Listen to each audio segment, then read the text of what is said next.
How to remove pick object.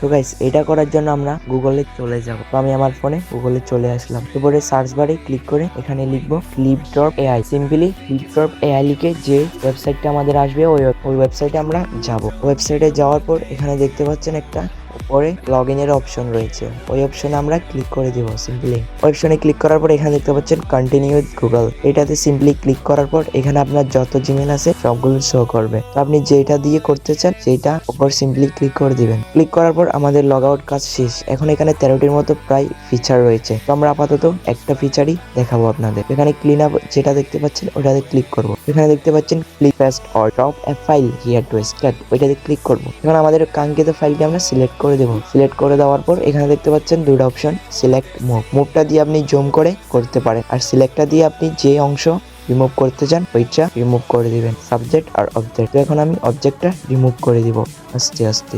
এখানে দেখতে পাচ্ছেন ছোট ছোট অবজেক্ট গুলোও কিন্তু আমি রিমুভ করে দিচ্ছি সামান্য ব্রাশ দিয়ে। তারপর ফলাফলটা একটু পরেই দেখতে পাবেন। এখানে ক্লিন অপশনে ক্লিক করলাম আমরা, মানে একটু লোড নেবে।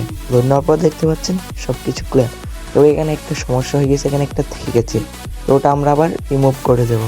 তো গাইস দেখতে পেলেন আমাদের পিকটা কিন্তু আসাম লেভেলের হয়ে গেছে।